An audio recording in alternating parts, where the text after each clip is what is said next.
आज शनिवार का दिन है, जिस दिन अपन इस दरिद्रता से मिलने के लिए पीपल के पेड़ के नीचे आए हैं। हिंदू धर्म में ये दिन पीपल के वृक्ष के लिए पूजनीय होगा। जो भी शनिवार के दिन पीपल के वृक्ष की पूजन करेगा, दूध चढ़ाएगा या मिष्ठान का भोग लगाएगा, लक्ष्मी और नारायण उसके घर में प्रवेश कर जाएगा। लक्ष्मी और नारायण उसके घर में प्रवेश करेगा। इसलिए नियम बनाया। कौन से दिन का? शनिवार। लक्ष्मी जी बोली, नारायण आपने तो एक दिन का वार लिख दिया। शंकर जी ने 7 वार बनाए हैं, रविवार, सोमवार, मंगल, बुध, गुरु, शुक्र और शनि। ये शिव जी ने बनाया। अब एक दिन आपने अपना बना लिया, बाकी के दिन अगर कोई इस पीपल के वृक्ष के नीचे आएगा और यहां तो दरिद्रता बैठी है, तो उसका क्या होगा? भगवान नारायण बोले, सुन दरिद्रता, तेरे से एक विनती है, अगर कोई भी मनुष्य इस पीपल के पेड़ के नीचे अगर 7 दिन में आता है और उसके हाथ में अगर कोई सामग्री होती है तो तू उसके घर में प्रवेश नहीं करेगी। नियम है पीपल के वृक्ष का, या तो पानी का लोटा लेकर जाओ, कुंकू का चोपड़ा लेकर जाओ, शक्कर लेकर जाओ, या पेड़ के नीचे चींटी को डालने के लिए आटा ले जाओ, पर खाली हाथ पीपल के वृक्ष के नीचे कभी मत जाओ, कभी नहीं जाओ। खाली हाथ जाओगे तो दरिद्रता तुम्हारे घर में प्रवेश करेगी। दरिद्रता उठकर खड़ी होकर बोली, नारायण तुमने अपनी मनमानी करी है, एक दिन मुझे भी मेरा चाहिए। भगवान ने कहा, बोल कौन सा दिन चाहिए? दरिद्रता कहती है, रविवार के दिन इस पीपल के वृक्ष के नीचे मैं दिन भर नृत्य करूं, इसमें रहूं, और जो यहां आए रविवार को मैं उसके घर में प्रवेश करूं। भगवान ने कहा, ठीक है। दरिद्रता, रविवार का दिन एक ऐसा दिन रहेगा जिस दिन तू इस पीपल के वृक्ष के नीचे नृत्य करेगी और जो आएगा इस पीपल के वृक्ष के नीचे तो उसके साथ प्रवेश करेगी। मैंने तुझे वर दिया।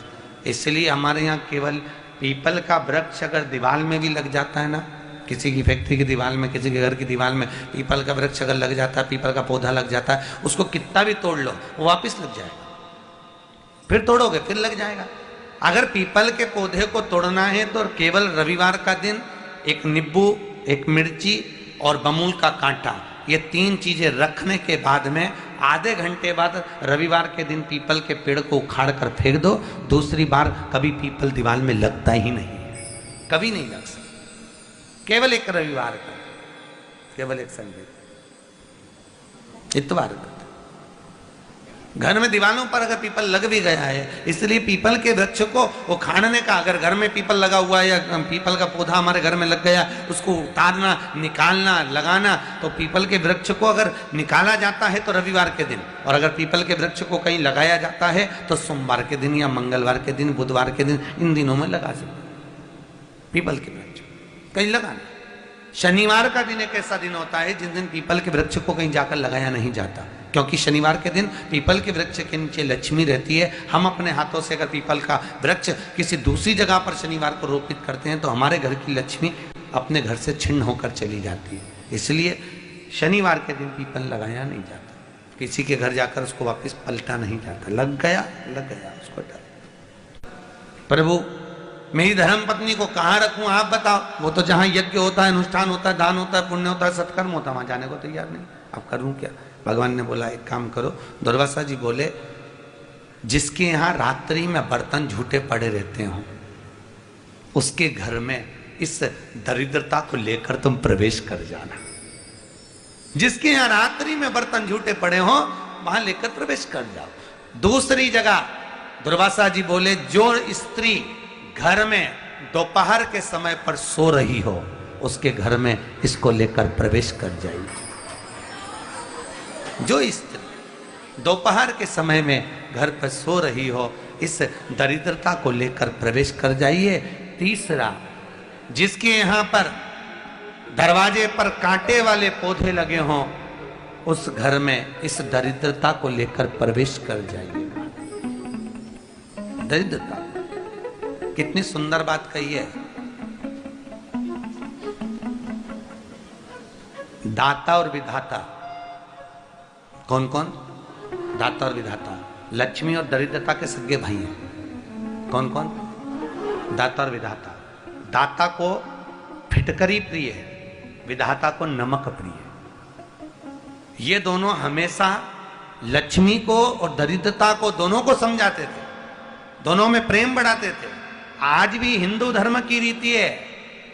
यहां तो ठीक है, जिसके यहां पर भी अगर थोड़ी सी भी परेशानी होती है, थोड़ा सा क्लेश होता है, अशांति होती है, लक्ष्मी नहीं टिक रही हो, काम नहीं बन रहे हो, बहुत प्रयास करा जा रहा हो और हमारा कार्य नहीं होता, तो क्या करते हैं? फिटकरी और नमक को पानी में डाल देते हैं और घर में पोछा लगा देते हैं। आप लोगों ने आजकल फेसबुक पे भी पढ़ा होगा, व्हाट्सएप पे भी पढ़ा होगा। तो क्यों लिखा उसमें? उसका कारण ही केवल ये है कि दाता और विधाता की प्रियता उसमें। माता ख्याति के जो 4 बच्चे हुए, इसमें जो 2 लड़के हैं, दाता और विधाता, उसकी प्रियता उसकी पूर्णता उसमें। अब दुर्वासा जी बोले अपनी धर्म पत्नी को वहां लेकर, जहां कांटेदार पौधे लगे हों वहां पर लेकर प्रवेश कर जाइए। कांटेदार पौधों में उस दरिद्रता का निवास हो गया। शंकर पर विश्वास रखकर एक एक पल, एक एक घड़ी, एक एक समय, एक एक नक्षत्र का शिव महापुराण में वर्णन है। यहां तक शास्त्र कहता है कि पीपल के वृक्ष की जब भगवान शिव रचना करे, पीपल के वृक्ष की जब रचना करी गई, तो उस पीपल के वृक्ष में भी कौन सा समय किसका है, ये शिव महापुराण वर्णन करती है। सुबह 4 बजे से लेकर 7:30 बजे तक पीपल के वृक्ष में ब्रह्मा जी का वासा होता है। 7:30 बजे से लेकर 10:30 पौने 11 बजे तक पीपल के वृक्ष में भगवान विष्णु का वासा होता है। 10:30 बजे से लेकर पीपल के वृक्ष में 11:30 बजे तक पितरों का वासा होता है। 11:30 बजे से लेकर 12:30 बजे तक पीपल के वृक्ष में आहूतों का वासा होता है। 12:30 बजे से लेकर शाम को 4 बजे तक पीपल के वृक्ष में वासुकों का वासा होता है।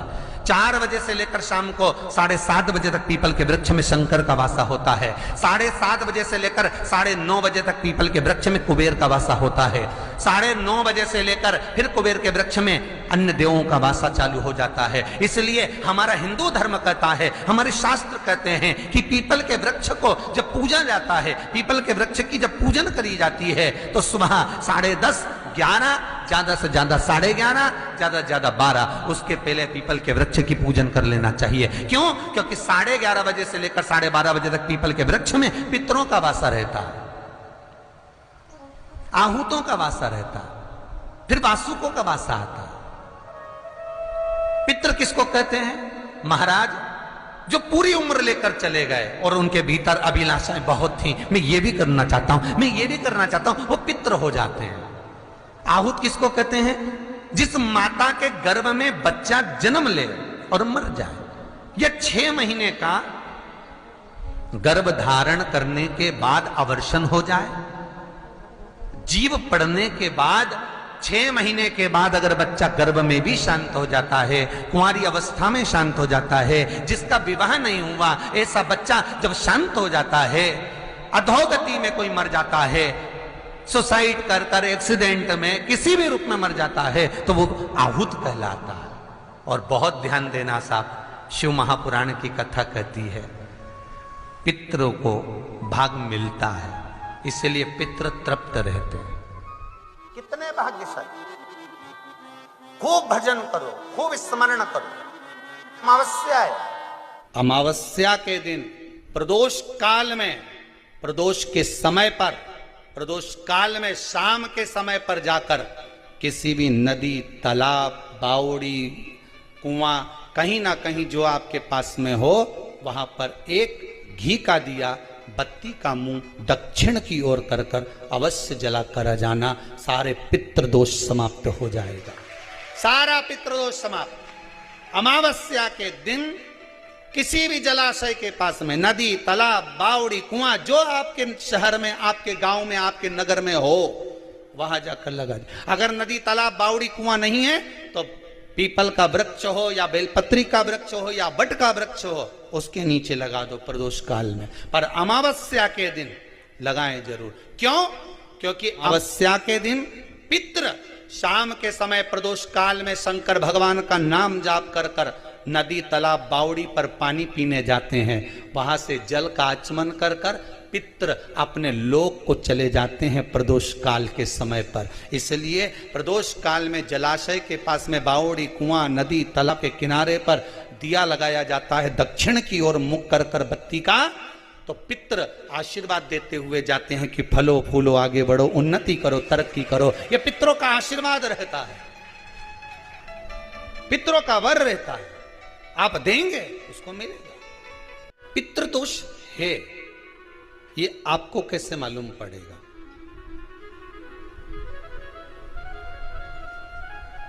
पितृ भूखे हैं इसका तो वर्णन हमने पहले कर दिया कि रात्रि को जब आप सोने के बाद में 1-1.5 घंटे बाद अगर आपकी नींद खुल जाए, 1 घंटा 1.5 घंटा आप सोइए, उसके बाद जो नींद खुली तो 1-1.5 घंटे तक अगर आपको नींद नहीं आ रही है, रात्रि को सोने के बाद में 1 घंटे बाद जब उठे तो आपको प्यास लग गई,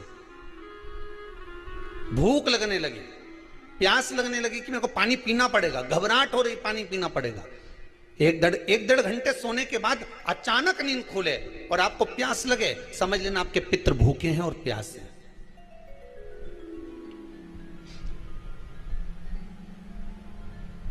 वो भूखे और प्यासे हैं, उनको जल की जरूरत है।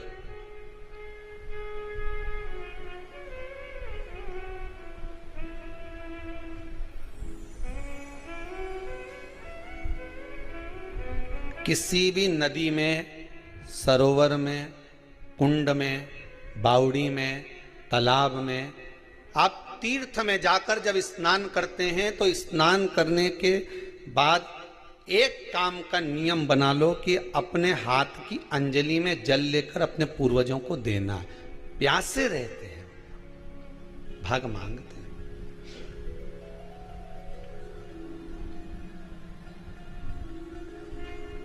भाग प्राप्त करना। 3 वृक्ष पितरों के तुल्य हैं। पहला पीपल, दूसरा बट वृक्ष, तीसरा बेलपत्र का वृक्ष। ये पितरों के तुल्य हैं। अगर आपको रात्रि में नींद नहीं आ रही है, ऐसा लगता है कि रात्रि को 1 घंटा 1.5 घंटा सोने के बाद कुछ गलत गलत विचार आने लगते हैं, नींद सुबह 3 बजे तक, 4 बजे तक नहीं आती, 4 बजे के बाद फिर नींद आती है, तो एक प्रैक्टिकल जरूर कर कर देखना। एक प्रैक्टिकल करने में क्या जाता है, प्रयास करने में क्या कुछ जाता है क्या? प्रैक्टिकल कर कर देखना कि कहीं सियोर वाला महाराज झूठ तो नहीं बोल रहा, तो प्रैक्टिकल करने में कुछ नहीं जाए। 1 लोटा पानी लो, उसमें थोड़ा सा कच्चा दूध डाल लीजिए, बेलपत्री का पेड़ या पीपल का पेड़ या बट का पेड़, इन पेड़ के नीचे ले जाकर उस दूध को दोपहर में सुबह 10 बजे से लेकर 12 बजे के बीच में ले जाकर चढ़ा दीजिए। रात्रि को फिर ना आपको प्यास लगेगी, ना भूख लगेगी, नींद एक बार लगी तो सुबह ही खुलेगी। प्रैक्टिकल करने में क्या जाता है? पानी डालने में तुम्हारा कुछ जाएगा? अरे बोलो तो सरी, हमें 10 रुपया का दूध जरूर उसमें, और तुम इतनी चतुर हो, इतना सारा दूध थोड़ी डालोगी, तो 2 चिल्ला डालोगे। कहाँ तुम इतना डालने वाली हो है?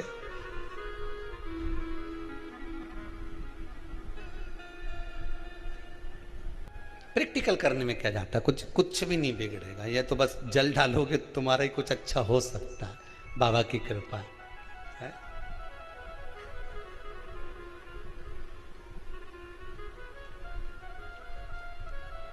3 वृक्ष पितरों के तुल्य हैं। पहला जम के बोलिए पीपल, दूसरा बट वृक्ष, तीसरा बेलपत्री का वृक्ष। 3 पीपल के वृक्ष में 52,000 ब्राह्मण एक साथ निवास करते हैं, इसलिए पितृतुल्य है। बट वृक्ष ब्रह्मा जी के मस्तक से बना, इसलिए पितृतुल्य है। और बेलपत्री का वृक्ष माता पार्वती जी के अश्रु से बना। जब आंसू गिरे थे माता जगत जननी जगदम्बा पार्वती के, उस समय पर पितृलोक में हलचल उत्पन्न हो गई थी। हमारी नातिन की आंख में आंसू कैसे आ गए? मैनावती की पुत्री है,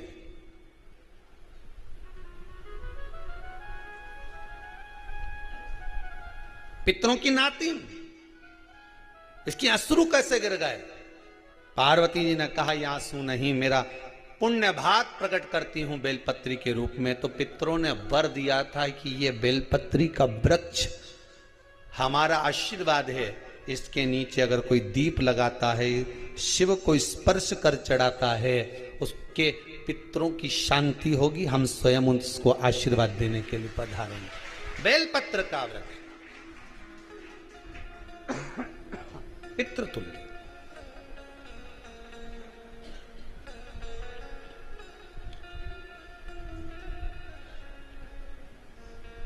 तो रात्रि को अगर भूख लग रही है, प्यास लग रही है, तो पितृदोष। दूसरा पितृदोष का लक्षण बताया, घर में कोई शुभ कार्य ना हो, वंश की वृद्धि ना हो, 1 रुपये कमाओ, 1.25 रुपये खर्च हो रहे हैं, पैसा 10 जगह से कमाई आ रही है पर घर में टिक नहीं पा रही है, आया गया, पितृदोष। जरा सी कटोरी पड़ी है उसके पीछे विवाद चालू हो जाए, पानी ढुल गया उसके पीछे विवाद हो जाए, या छोटी छोटी बात में घर में क्लेश मचा हुआ है, पितृदोष है। समझ लो हमारे पूर्वज हमसे खुश नहीं है, प्रसन्न नहीं। मौका लग जाए, सारी दुनिया के लोग तुमसे कह रहे हैं तेरे घर में पितृदोष है, 1 रुपये कमाते हो, 1.25 रुपये खर्च होता है, मानसिक टेंशन बना रहता है। घर में एक व्यक्ति बीमार है, ठीक हुआ, दूसरा बीमार पड़ गया, दूसरा ठीक हुआ, तीसरा बीमार पड़ गया, तीसरा ठीक हुआ, चौथा बीमार पड़ गया, मतलब कहीं ना कहीं पितृ का भाव, पितृदोष का बना है। किसी ने कहा तुमसे कि तेरे यहाँ पितृदोष है, तूने ब्राह्मण को भोजन करा दिया, पिंडदान करा दिया, तर्पण करा दिया, तिलांजलि करा दी, गया जी का श्राद्ध कर दिया, हरिद्वार चली गई, वहां पिंडदान करवा दिया, ब्राह्मण भोज करवा दिया, तिथि पर भोजन करवा दिया, सब कुछ करवा के देते। अब एक काम और करके देख, एक काम और करके देख लो। जब तुम घर में भगवान शंकर की आरती, तुम्हारे घर में शंकर जी का शिवलिंग है, भले काय का भी हो, छोटा सा, भले सियोर का कंकर शंकर हो, नर्मदा का कंकर हो, चाहे शंकर पारक के हो, पीतल के हो, स्टील के हो, लकड़ी के हो, जिसके भी हो, लोहे के हो, पाषाण के हो, जिसके भी हो, शंकर का शिवलिंग अगर हमारे घर में है और आप रोज प्रतिदिन भगवान की आरती करते हो, प्रतिदिन, और आपको लग रहा है कि मेरे यहाँ तकलीफ चल रही है, ये ठीक ही नहीं हो रही, लगभग 1.5 महीना आप कम से कम 45 दिन, 1.5 महीने के करीब में ऐसा प्रयास करना कि भगवान की आरती, शंकर भगवान के शिवलिंग की आरती करने के बाद उस दिए को भगवान के सामने मत रखो, उस दिए को उठाकर जहां तुम पानी का मटका रखते हो, हंडा रखते हो, जिससे तुम पानी पीते हो, तुम्हारे रसोई घर में जो पानी का मटका, हंडा, बाल्टी, आरओ का पानी जिस मटके में गिरता है, हंडे में गिरता है, जिसको हमारे यहाँ पितरों का स्थान कहते हैं, उस स्थान पर, उस मटके के पास में, उस हंडे के पास में, उस बाल्टी के पास में, जहां रसोई घर में पानी रखते हो, उस रसोई घर में पानी जहां रखते हो, उसके पास में उस दिए को भगवान के सामने नहीं रखना। आरती उतारने के बाद उस दिए को ले जाके सीधे परिंडे के पास में, उस हंडे के पास में, मटके के पास में उसको रखो। केवल 1.5 महीना कर देखना। 1.5 महीने के बाद तुम्हें मालूम पड़ेगा कि हम वापिस उन्नति की सीढ़ी पर चढ़ना प्रारंभ करती है, हमें फल मिलना चाहिए। अब तुम्हें ना कहीं जाना है, ना कहीं आना है, ना कोई खर्चा है। खर्चा है क्या?